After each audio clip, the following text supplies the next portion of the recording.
Well, here you are back on Night Sounds, Barry and Joe with Tyler Durham of LIMINA. There he is. Woo! Happy to be back. Thank you. Back once again. Now, we had you on preliminarily when your new album, Coming Home, is coming out. Mm-hmm. And we couldn't play the song because for some odd reason we couldn't. And now we can, which is very exciting. I think you had to stretch it out. Like, what was the deal? Master it or something. What happened? Did you lose it on the train? It's just about building suspense. That's really what it is. Yeah. I can play it at any time. I love the losing it on the train, though. Yeah. See, Joe, you don't know what I'm talking about because you weren't here the first time. Wait, like you playing inside baseball already? Come on, we're like not even a minute into the show. Wow. All right. Well, because see, I know Tyler wrote that album on a train coming home, so it would be apropos for him to lose the track on the train. You know what I mean? That's what I'm saying. That does make now sense. We got some backstory. Now you're clued in. Now it's not an inside joke. I don't feel excluded anymore. Thank you. I appreciate it. Where is home, and what train were you taking when writing said album? When I was writing the album, I was in London working on working on Fantastic Beasts, and the second what? You're like famous and stuff? Wow. No. You didn't even tell me.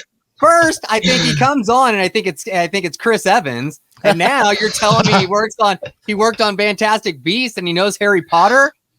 I don't. Yeah, I didn't quite get to meet Harry or Daniel Radcliffe for sure on that one, but no, I was working as just an assistant at that time, but I did get to spend on one of the biggest movies of the last decade. Oh no.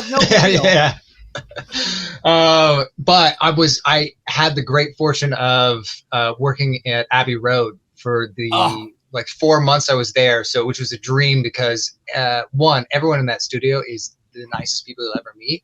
But then you'll just sit down and you'll just be having lunch with someone, and then you'll be like, "Hey, what have you been working on?" And you're like, "What is your story?" And they're like, "Oh, I produced all the U2 albums." And you're like, "Why am I eating lunch with you right now? Why are you so casual about this?" You know.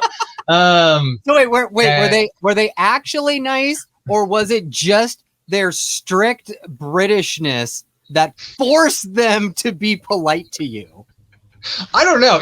That's a great question. I feel it was genuine, kindness. That I don't know what I was expecting going in. Maybe because, again, there's so many high profile people there in that just in that space.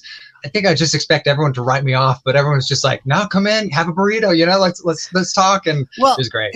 Is it because you kind of look like a scruffy Daniel Radcliffe? Maybe they confused you. I just think you look like other people. That's all. That's what it is. And at that time, I had the circular glasses. I put a scar on my head. It was great. Yeah.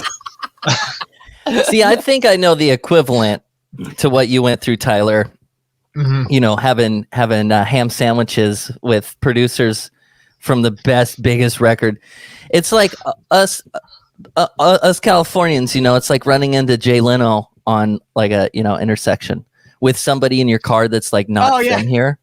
Yeah. It's like, oh no, that's just a normal regular occurrence. It's just like being in California. Mm-hmm. It's like a normal thing. It's one of the fun things that we get to talk about with our friends who live elsewhere. Like, oh yeah, I was just driving down Mulholland and I saw Will Ferrell, which is like running along, working out. You know what? And I have been in LA for a while, and I swear everyone I know has a celeb story, someone they've run or multiple of them. I don't. I have never run into. It was when I was in London that I actually met. That I saw a couple. I saw Johnny Depp. I saw Johnny Depp's hand at one point as he was entering into one of the Studio One or something. But but in LA, never, not once. Really? So, I don't know. I have horrible luck on that front. Yeah. Okay. Wait, let me see. There's like a whole list of things that make you like a true Los Angeles native. Yes. Like celeb sightings are one of them. I know it. Have you ever seen a palm tree on fire? No. That's a pretty good one. That is a metric. Yeah. That's one of them. Let me see. Have you ever seen someone randomly climbing out of a trash bin? No, I've seen That's a lot another funnier one. trash bins, but I'll give you. okay. You know what, Tyler? I'm gonna just send you the list, Yeah. and you just send it back. Yeah. And you know what? I'm gonna help you. I'm gonna find a palm tree on fire. And I'll rush and grab you and come show you. And then Give me the true like LA experience. I appreciate that. Exactly. You're looking Yes, out for me. exactly. Yeah, No yeah. problem. No problem. That's what I'm here for. Okay, Barry, continue with your interview. Go for it. And the form that you get from Joe will look like the DMV form. So Yeah. check all the boxes and write your name legibly or it'll get kicked back. And don't forget the $8 fee. Yeah, right. Barry takes half of that, by the way. I'm just letting you know. Okay, any way so- I can support the show, Thank you. Okay, so let's fill Joe in on the album Coming Home because I love the story behind it. So Tyler, you're a music composer. You mostly you make music for movies, right? Mhm. So Yes. and now you're going on this new journey, being LIMINA. So Correct. tell Joe about the Coming Home, how you came up with the concept for it. Right. So this is where me being in London and using the tube the whole time I'm there, which is that transport system is incredible. But you're on there and just spending so much time just hearing the tracks going and all this, and you are just crowded in with people who are, it's just all this like silent contemplation that's going on. And I spent most of my time either listening to music or just in silence and just people observing, and I just was so curious about what is going on in people's head. Like when they're on the tube, like you'll see some people who have like a little bit of a grimace, some people will be happy and that. And so I just conjured up this story of what if someone is estranged from their family, but they're on like their way back to make amends with their family. Okay. And they're on the train and, they're just there, just processing all of this.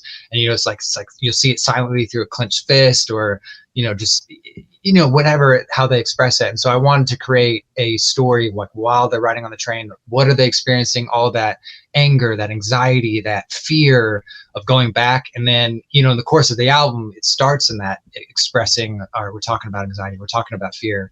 And then it switches over to this place of acceptance and belonging and understanding. And so that became the story arc of the whole album.